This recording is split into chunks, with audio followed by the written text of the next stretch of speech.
Ngayon ay pag-uusapan po natin ang biglaang pagtaas ng presyo ni XRP ng mahigit 6% sa loob lamang ng isang araw. Ano nga ba ang dahilan dito? May kaugnayan ba ito sa bagong spot XRP ETF sa bansang Brazil? At ano po ang maaaring maging epekto nito para sa atin bilang mga Pinoy crypto traders at investors ni XRP? Kaya yan po ang siyang ating aalamin sa video na ito, pero bago po tayo magpatuloy ay nais ko lamang po munang bigyang linaw ang aking disclaimer kung saan ang nilalaman po ng video na ito ay hindi po ito isang financial advice. For education and information purposes lamang po ang layunin nito.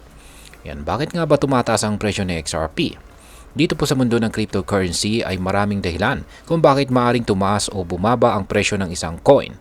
Para po kay XRP, meron pong ilang mga pangunahing dahilan kung bakit biglang nagrally ang presyo nito. Ayan, ang una ay ang crypto market recovery. Isa sa mga dahilan ng pagtaas ni XRP ay ang pagbangon ng buong crypto market. Maraming top cryptocurrencies tulad po ni Bitcoin, Ethereum, Solana at Cardano ang nagpakita ng positibong performance kamakailan. Para sa konteksto, si Bitcoin po ay lumapit na sa $97,000 na presyo na siyang nagbigay po ng positibong epekto sa buong crypto space. Dahil dito ay maraming investors ang muling nagkaroon ng kumpiyansa o pagtitiwala sa digital assets, kabilang na po kay XRP. Yan. Pangalawa ay ang XRP ETF sa bansang Brazil. Ang isa pang malaking dahilan ng pagtaas ng XRP ay ang launching po ng unang spot XRP ETF sa bansang Brazil. Ang ETF or Exchange Traded Fund ay isa po itong investment vehicle na nagbibigay daan sa mas maraming institutional investors na mag-invest kay XRP nang hindi po kinakailangang direktang bumili ng token. Sa ngayon, ang kumpanya na Hashdex ay nakatanggap na ng approval para i-launch ang spot XRP ETF sa bansang Brazil. Ngunit hinihintay pa ng market ang opisyal na petsa ng launching nito mula sa B3 Exchange. Ang ganito pong uri ng investment vehicle ay nagpapataas ng demand para kay XRP, kaya nagiging bullish po ang market sa crypto nito. Ayan.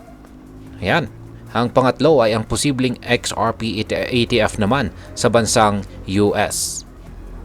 Ayan, hindi lang sa bansang Brazil kundi pati na rin sa US ay nagkakaroon ng malaking developments pagdating po sa XRP ETF. Kamakailan lang ay kinilala po ng US Securities and Exchange Commission or SEC ang ilang ETF filings para kay XRP mula sa mga kumpanya tulad po ng Canary Capital, Wisdom3, Bitwise, Grayscale at saka 21 shares.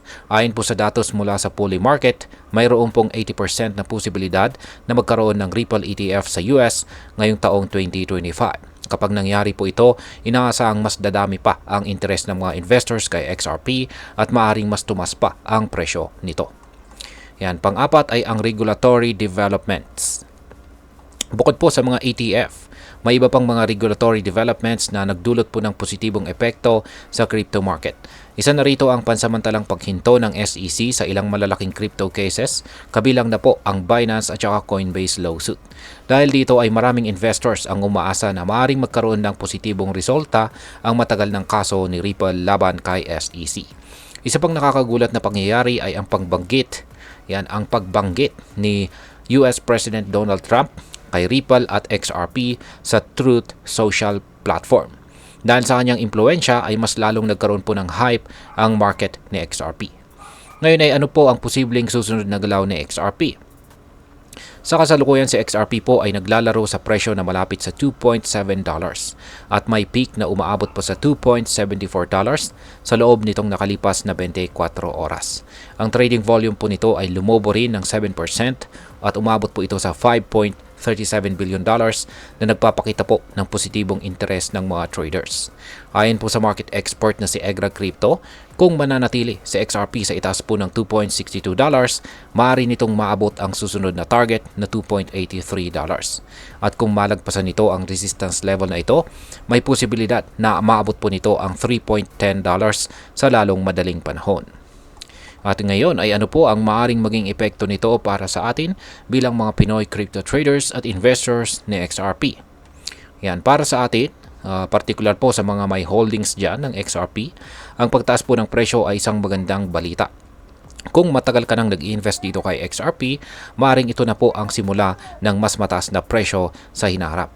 Para naman po sa mga gustong pumasok pa lamang dito kay XRP, mainam po na pag-aralan ang galaw ng market at siguraduhin na mayroong tamang risk management bago po mag-invest. Gayunpaman, mahalaga pong tandaan na ang crypto market ay lubhang volatile. Kahit na may positibong balita, posible pa rin magkaroon ng biglaang pagbaba ng presyo. Kaya naman mahalagang maging maingat at magkaroon po tayo ng long-term strategy sa pag-i-invest. At ayan, bilang panghuli ay ano naman ang aking masasabi tungkol dito. Ang pagtaas po ng XRP ng 6% ay resulta po ito ng maraming positibong developments sa market, lalo na ang pag-usad ng XRP ETF sa bansang Brazil at ang posibilidad ng XRP ETF sa US. Ang mga regulatory changes sa US ay nagbibigay rin ng kumpiyansa sa mga investors na maaari pong magtulak pa ng mas mataas na presyo ng XRP sa hinaharap. Kung patuloy po na magiging maganda ang takbo ng market, hindi po malabong maabot na XRP ang $3 na presyo sa lalong madaling panahon. Ngunit gaya po ng lagi nating sinasabi, laging gawin ang iyong sariling research at huwag pong basta-basta sumabay sa hype. At ayan, hanggang dito na lamang po tayo sa video na ito mga ka-crypto. Sana po ay inyong nagustuhan ang aking paliwanag sa video na ito. Kung inyo po itong nagustuhan, pakiclick lamang po ang like button nito. Marami pong salamat sa panonood. Ingat po tayo lagi at God bless po sa ating lahat.